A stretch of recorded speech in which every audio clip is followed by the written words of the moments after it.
name is Tasha Mason. I am the author of my debut children's picture book, But I Don't Want to Say Goodbye. I'm originally from Dallas, Texas. I'm living in Grand Prairie right now.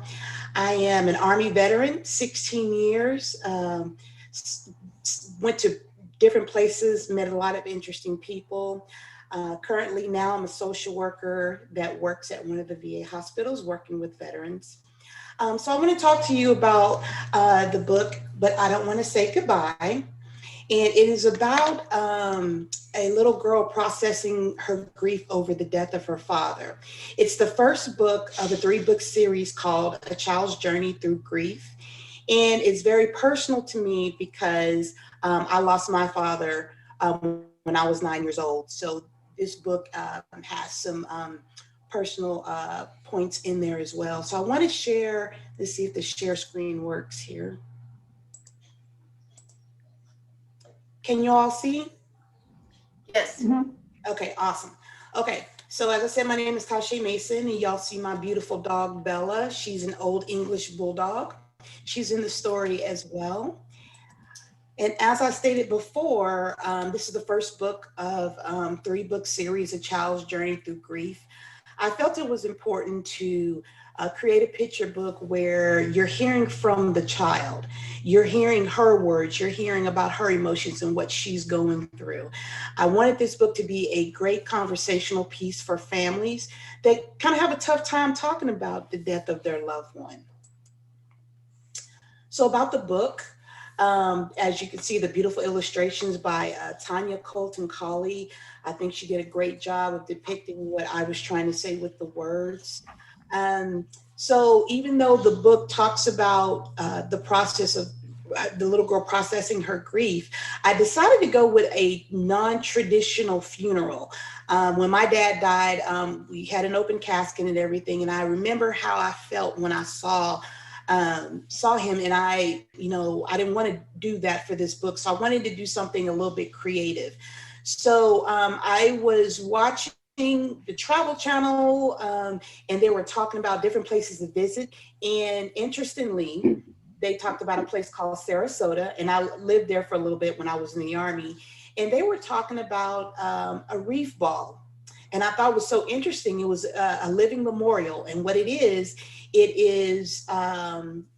the cremated ashes of the loved one mixed in with eco-friendly concrete. And they make an actual reef ball for the animals in the sea. It is a new home for them. So I thought that was so interesting. I reached out to the Internal Reef organization, told them that I wanted to interview them, get a little bit more insight about the organization and what they were doing, because I wanted to use that in my book. And they were so excited about it. So I interviewed them, did some research, and ended up coming up with this book, which I thought was a really good point to give people another perspective of doing a funeral. So maybe some people don't want to do a traditional funeral. I know some people plant trees, plant flowers. So I thought this would be a great way to give it a different idea for people. So the inspiration for the book and the series, that's me with my dad when actually the year before he passed. And it struck me so hard. And it took me a very long time to accept his death. As a matter of fact, I finally went to therapy about 5 years ago and started working through that process. And I know for a while it kind of stunt my relationships with people because I didn't want to get to know people because I was afraid that they would end up leaving, not necessarily through death, but in other ways. So it hit me really hard. So I wanted to be able to share this story and help families, grow and be able to heal. I remember my mom and I were talking about the book, and she realized that I never saw her cry.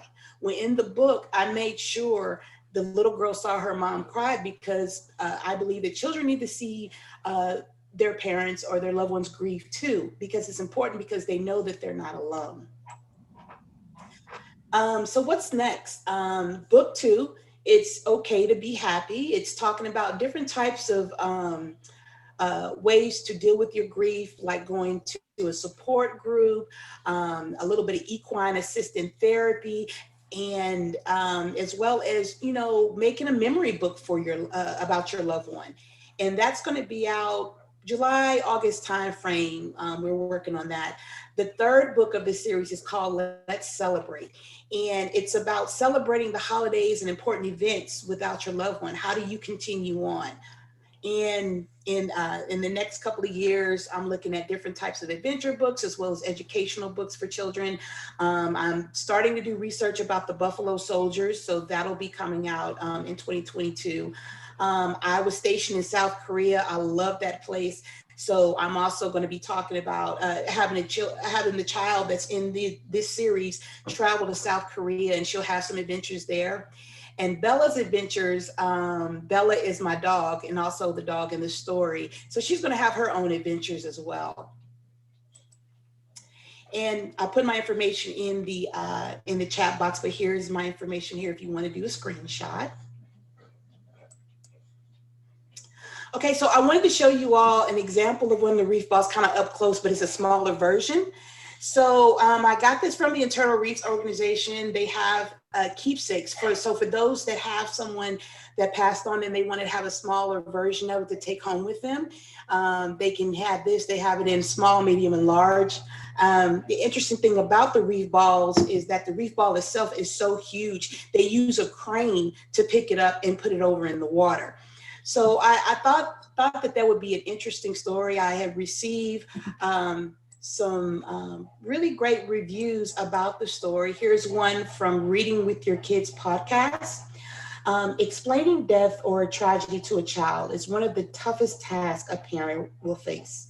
But I don't want to say goodbye. A children's picture book written by Tasha Mason is a gentle first introduction to the concepts of loss, death, and remembrance.